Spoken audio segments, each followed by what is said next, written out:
అందరికీ నమస్కారం అండి. విన్న మాట కన్నా చెప్పిన మాటకి పవర్ ఎక్కువండి.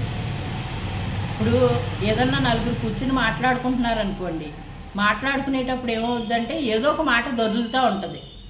ఇప్పుడు ఎప్పుడో మాట, ఏదో పూర్వం మాట, లేకపోతే అప్పుడు మాట, ఇప్పుడు మాట, నలుగురు కూర్చున్నారంటే ఏదో ఒక టాపిక్ కొత్త ఉంటుంది. అవి వచ్చినప్పుడు ఏమవుద్ది, పలానప్పుడు ఇలాగని మాట్లాడుకుంటారు. ఇందులోనూ ఒకళ్ళిద్దరు ఉంటారండి గొప్ప కోసం. ఎంత గొప్ప అంటే వీళ్ళకి ఏదో అవతలోళ్ళు మేకతోలు కప్పుతారు అన్నట్టు వీళ్ళు ఏం చేస్తారంటే ఈ మాటకి ఇంకొక మాట వేసి అవతలోళ్ళకి చెప్తారు. అప్పుడు వీళ్ళని చూసినప్పుడల్లా ఏదో ఒకటి మాట్లాడుతూ ఉంటే అవతలోళ్ళకి ఏమనిపిస్తుంది, నేను ఏమన్నాను ఏంటి, నేను మంచి మాట్లాడినా చెడ్డ మాట్లాడినా ఒక రకమైన అర్థంతో మాట్లాడుతున్నారేంటని వీళ్ళు బాధపడతారు. వీళ్ళకి విషయం తెలీదు, అనేసిన రోజు మర్చిపోతారు. వీళ్ళు ఇంకా కడుపులో పెట్టుకోరు కదా, సందర్భంలో వచ్చిన మాట తప్ప అనాలని అనే మాట కూడా కాదు అది. మనం ఆ సందర్భాన్ని పెట్టి ఏదో మాట వాళ్ళు అంటారు, మనం అంటాం, అనుకునేటప్పుడు మాట్లాడుకునే మాట. ఈ చాడీల వల్ల అక్కడ గొడవ పెరుగుతూ ఉంటుంది.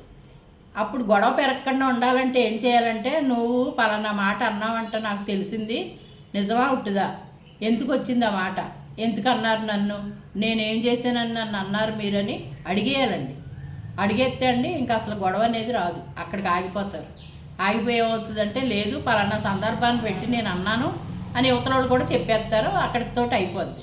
అది మానేసి సూటిపోటీగా మాట్లాడుకుని సంవత్సరాల తరబడి జరుపుకుంటూ వెళ్తే గొడవని కుటుంబాలు విచ్ఛిన్నం అయిపోతే ఒక ఇంటిది 10 ఇళ్ళకి అంటుకుంటుంది. ఆ గొడవ ఒక ఇంటితో పోయేది 10 ఇళ్ళకి అంటుకుంటుంది. అది గొడవ పెరుగుతూ ఉంటుంది. నన్ను ఇలా పలానాప్పుడు ఇలా అన్నారు, నీది ఇలాగా, నువ్వు అలాగా, ఇన్ని వచ్చి పడతాయి అక్కడికి. ఇది అవసరం కాదండి. ఒక్కసారి ఆ రోజున మనకు విషయం తెలిసినప్పుడు మాట్లాడేసుకోవాలి. లేదు సాక్ష్యం చెప్పరో అనుకోండి, సాక్ష్యం చెప్పరో, చెప్పుడు మాట చెప్పిన వాళ్ళు సాధారణంగా సాక్ష్యం చెప్పరు నాకు తెలిసి. ఒకవేళ చెప్తారు అనుకోండి, అది చెప్పారు అనుకున్నప్పుడు చెప్తారు.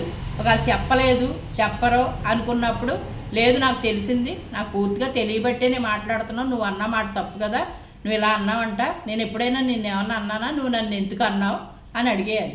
అడిగేస్తే ఇంకా అక్కడితో పోతుంది. లేదు సంవత్సరాల తరబడి సాగదీస్తా ఉంటే ఇంకా ఇంకా ఇంకా ఇంకా ఇంకా దూరం వెళ్ళిపోతుంది. అడ్డగట్ట వేసేయాలండి, అక్కడికి వేసేస్తేనే అక్కడికి అర్థమైపోద్ది గొడవ.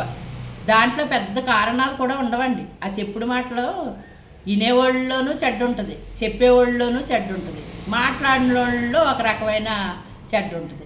ఎప్పుడు కూడా మనం ఇంకొక చోటకి వెళ్ళినప్పుడు నలుగురు మాట్లాడుకుంటున్నప్పుడైనా సందర్భాన్ని పెట్టి మాట్లాడాలి తప్ప అసందర్భాన్ని పెట్టి మాట్లాడకూడదు. అవతల వ్యక్తులు ఏంటో మనకు తెలియదు, మనం ఈ మాట అన్నామంటే ఆ మాట చెప్పేస్తారేమో అని మనం కూడా గ్రహించుకోవాలి. చెప్పేవాళ్ళు వినేవాళ్ళు విన్నాం కనుక అక్కడ వదిలేయాలి, దాన్ని ఇంకా పొడిగించి ఇంకొకరితో చెప్పకూడదు.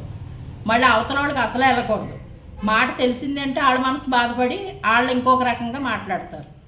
ఈ 3 తప్పులు జరగకుండా ఉన్నంతసేపు రిలేషన్లు బాగానే ఉంటాయండి. దగ్గర దూరం, స్నేహితులు, చుట్టాలు, ఎవరైనా కానీ. ఏమంటారు చెప్పండి, మీ అభిప్రాయాలు తెలియచేయండి. కరెక్టేనండి.